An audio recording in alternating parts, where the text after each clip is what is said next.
Geobyte. Hello everyone, welcome to GeoByte. Today I'll be teaching you our next chapter, that is motion in a straight line. So, if you look around us, we can see lot of activities happening around us. Vehicles are moving, children are playing around us. If you consider your own body, you can see examples like movement of air while you are breathing, then blood flowing, heart beating.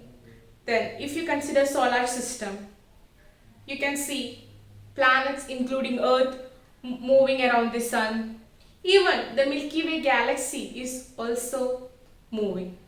So in everything you can see something which is very common, that is movement. So a common thing which is there all over the universe is motion.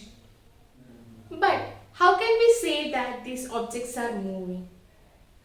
We can say the movement with respect to time is known as motion.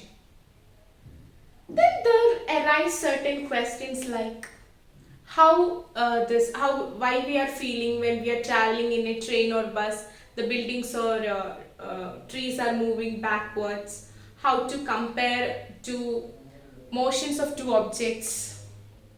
So to answer all these things, we need to study motion in detail.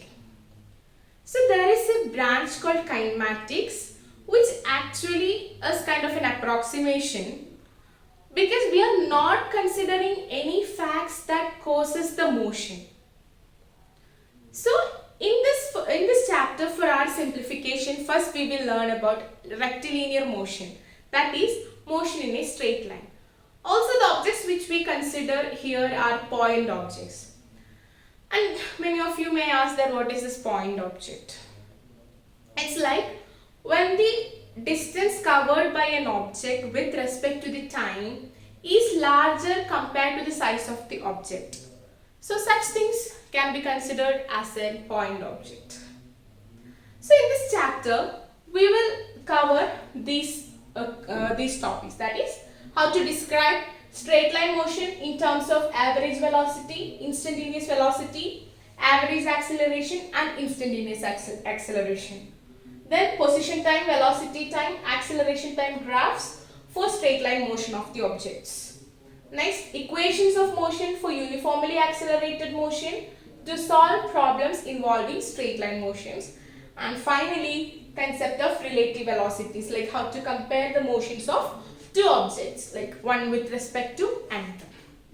So we will move into the chapter and we will see further. As I mentioned before, if the position is changing with respect to time, then we can call that the object is in motion, or else the object is at rest. So we need some reference point to tell the position of that object. For example, you may know, if I have something here, 4 and 1 2 3 4. So how will I represent this thing? I can tell it like 3 comma some 3.8 probably. So this 3 is with respect to the x-axis and this 3.8 is with respect to the y-axis. So we can say that this object is located at 3.8. So in a similar way, in this chapter we are only considering one dimensional motion. We have 3 axes. You can name it x, y and z. You can take any of these things. You can take either motion through x-axis or through y-axis or even through z-axis. But I will be mainly focusing on the motion through the x-axis. So suppose a person is here. When time t is equal to 0, the person is at position A. But when the time progresses, as the time progresses, the person reached here, then here, then here. So we can say that this person is moving, this person is in motion. Then coming to the concept of motion and rest, these concepts are always relative. For example, if you are considering a person sitting inside the car, driving the car, and you are the observer who is standing outside and observing the motion of the car. So, with respect to you, you can see that the car is moving. The car is in the motion. But to the driver or the person sitting inside the car, both the car and him, that particular person is at rest. But the person who is observing from outside, the car is in motion, and the person who is sitting inside the car and observing the outside person, that outside person is in motion, whereas the person and the car is at rest. So these two concepts are always relative. Now we will see the concept of path length. So a person, a boy is standing here at position A. Now he has travelled to B. So what is the distance travelled? That is 80 meter. Now this person, the same person, has travelled to B. Then from B he travelled to C again. So what is the total distance? AB plus he has gone here, that is AB, that is 80 meter, plus from B to C, that is BA plus AC. So that is equal to AB is 80 plus BA is again 80 plus 40. How much it is? 160 plus 40? 200 meter. So this is the total path length this person has covered. See, now we can observe one thing here. This A, the position A are considered as 0. From here the person start moving. So the initial point I consider as 0. From the initial point the person has moved 80 meter, came back, moved back to C. But the answer in our calculation, we didn't include the minus sign here. Even though the C point lies in the negative x-axis, we never considered the distance as minus 40. This is because distance can never be negative. So we considered only the magnitude of these things, magnitude of this distance and magnitude of this distance. So we can tell that this path length is scalar quantity.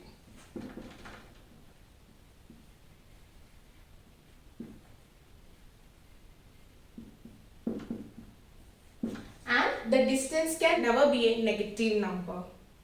So the path length can be defined as the total distance travelled by a person in the given interval of time. So, okay, before that I will explain what is scalar quantity and what is vector quantity. There is another quantity called vector quantity. So in scalar quantity only the magnitude is considered. For example, this path length, this is a scalar quantity. Vector quantity means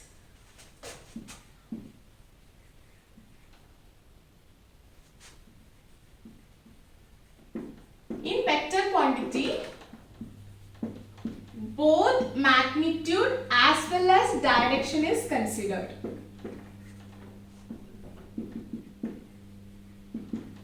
In vector quantity both magnitude and direction will be considered, as well as in scalar quantity only magnitude is considered.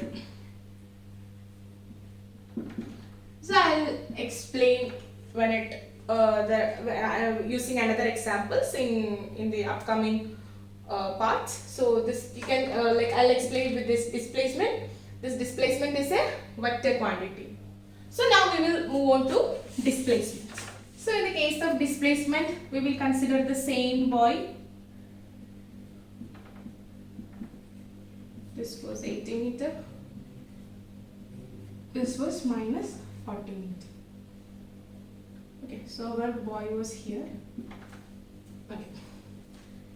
Even though he has traveled a total path of 200, as in the previous case, AB plus BA plus AC, that is 80 plus 80 plus 40, which was equal to 200 meter. So this was the total path length. But the position, the movement of this boy with respect to time was just 40 meter. That is 80 minus 40, which is equal to 40 meter. If I give you another example, I have something called AB. So a person can directly move from A to B, or a person can move to a path C and then come back to B, or he can come back to some other position D, then go back to B. But in all these cases, how much ever path that particular person has taken, the displacement will be this AB. So we can tell that displacement is the shortest distance traversed by that particular object. I will give you another example. So this is a semicircle of radius r. So the path length,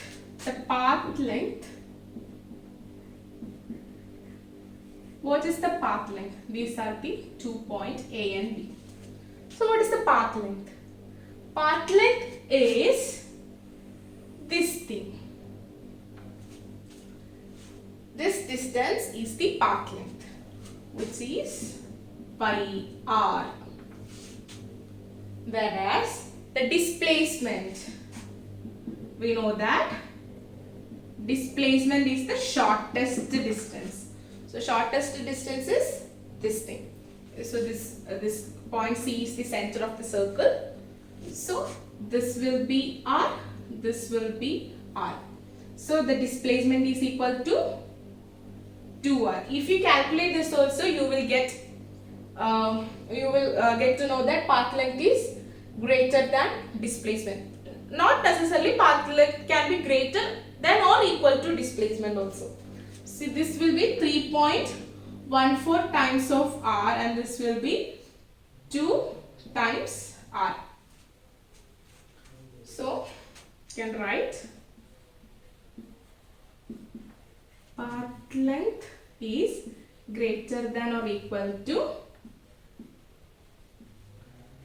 displacement, and this displacement is a vector quantity. As I mentioned before, this path length is a scalar quantity. So this is about position, path length and displacement. Now I will tell you about most commonly used graphs which we come across in the motion. So this you may probably learn even in mathematics, but if you learn this, if you have a thorough knowledge in this, it will be very helpful in your competitive examinations, as well as if you choose physics or mathematics or anything as your higher studies, it will be really helpful for you.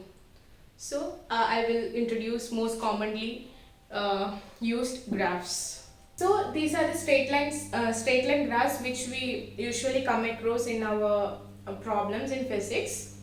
So I think you will learn about this in mathematics. The chapter name is, I think it's straight lines. So the equation of a straight line is y is equal to mx plus c, where m is the slope and this slope gives how this y is changing with respect to the x-axis, and this is also given by tan theta, that is the angle which it makes y changing with respect to x, that is given by the slope m, and c is the intercept. We will see what all are the different cases. So the first case is m greater than 0 and c greater than 0. So both are positive values. So the angle is measured in every graph here which we considered. The angle is measured in an anti-clockwise from the x-axis, that is in this direction it is measured. So when m is greater than 0 and c is greater than 0, the graph looks like this. This is the intercept and this is the angle which it makes. This is the slope. So the second case is m less than 0 and c greater than 0. The slope is negative. The slope is negative, but the intercept is positive. This is the intercept. Here this is the intercept. This both are positive. But here the slope was positive. Here the slope is negative. Now the slope is negative. Tan theta is less than 0. So another case is m greater than 0 and c is equal to 0.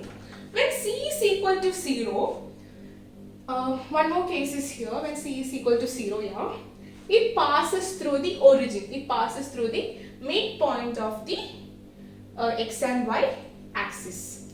So here m is greater than 0, m is positive, but c, the intercept is 0. In that case, the graphs looks like this. So another case is m is less than 0, slope is negative, but the intercept is 0. So it looks like this. It is towards the negative side. You should see how the angle looks. In this case, the angle is between 90 and 180 degree. In this case also it is between, it is greater than 90 degree here. Here it is still, again it is between 90, within 90 degree. Here it is more than 90 degree, between 90 and 180. Like between 0 and 180. Then another case is m is greater than 0. M is positive, but the intercept is negative. So it will meet in the negative y-axis. That is C. This is the intercept, but the slope is positive. So another type is m less than 0 and c less than 0. In this cases, the graph looks like this. And two more types are there. I'll show you that. So the next two cases are when m is equal to 0 and c greater than 0. So slope is equal to 0. There is no slope. No slope means it will be something parallel. There is no angle. So something parallel to x-axis. So then we have to see the intercept. Intercept is greater than 0. So it will be in the positive side of the x-axis, and y is equal to c. So the graphs looks like this, and this is the intercepts. And another case is that m is equal to 0, but c is negative. C is less than 0.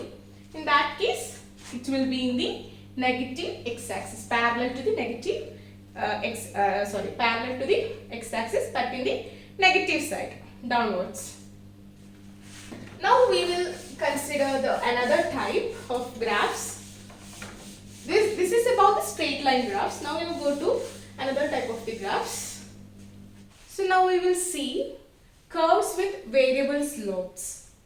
So if you consider a curve like this, we can find the slope at the point P.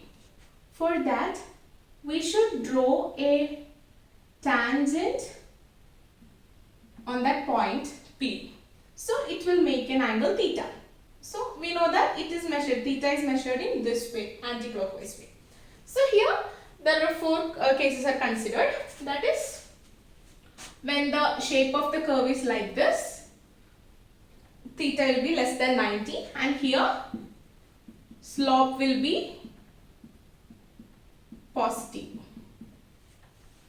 So the second case is this, it is facing downwards, this curve. So here also the slope is theta is less than 90 degree. Here also slope is positive. In this case, both these cases, theta is greater than 90 degree. In both these cases, m is negative. Slope, both the slopes are negative. Here in this thing, we have considered a point, drawn the tangent, considered the theta, so the slope is negative. So suppose you get a curve like this. If a curve like this is given, like A, B, C, to find the slope and to know which has got highest slope, we should draw a tangent on each point. Theta 2 and theta 3. So, in this case, which will be highest? In this case, theta 3, that is at the for the point C, the slope will be highest. So, we can say that M1, M2, M3. So, this M1 is the slope of point A, M2 is the slope of point B, and M3 is the slope of point C.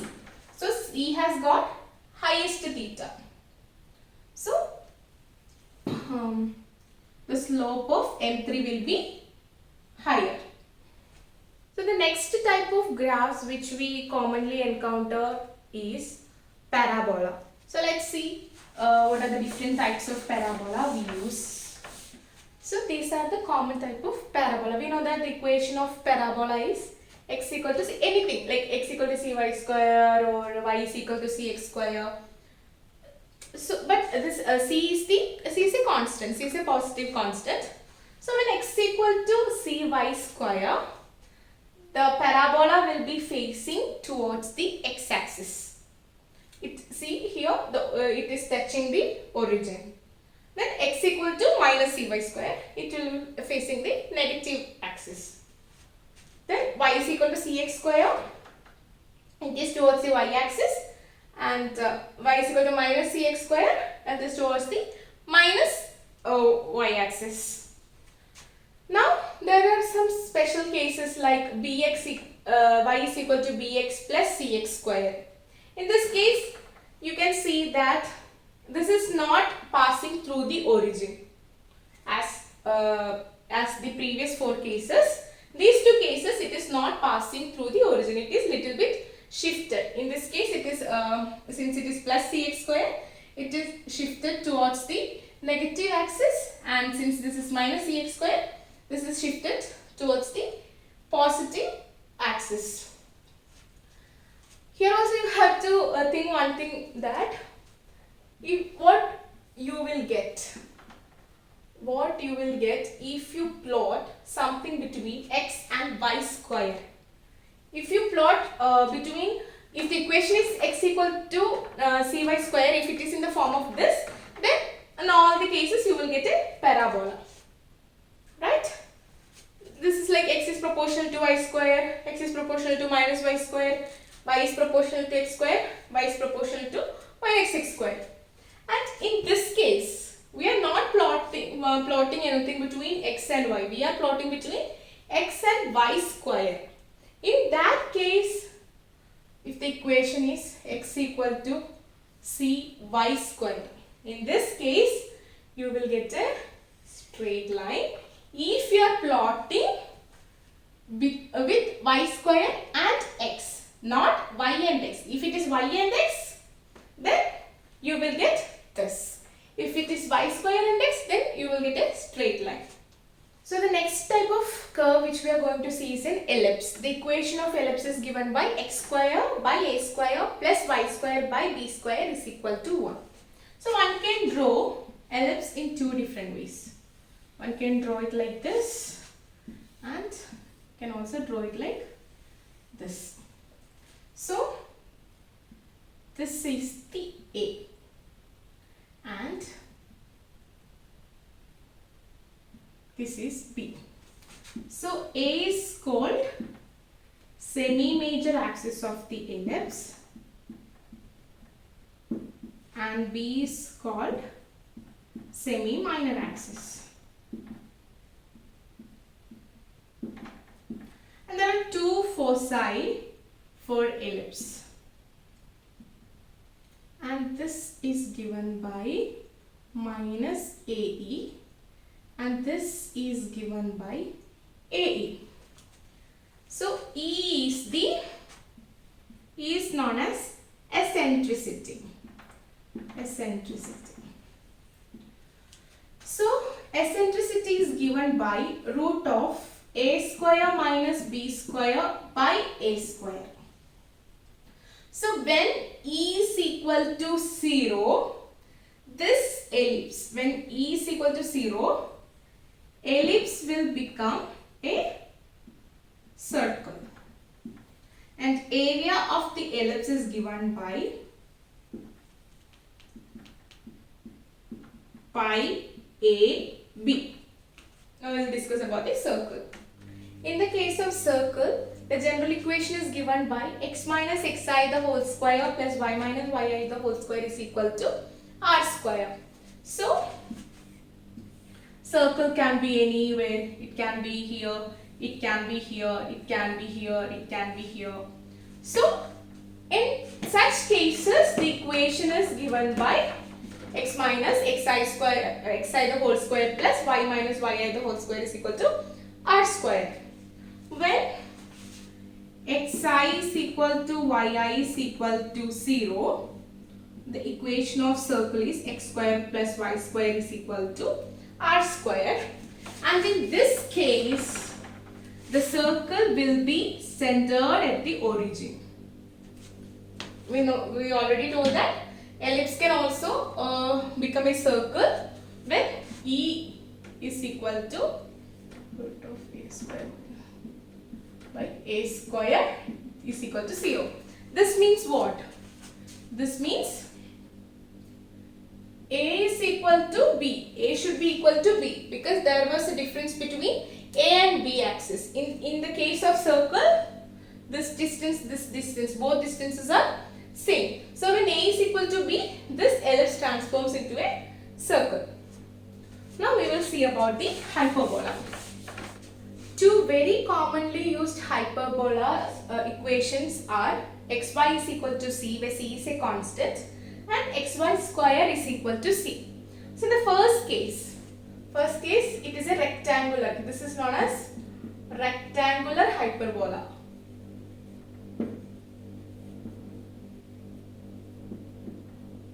Where x is proportional to 1 by y.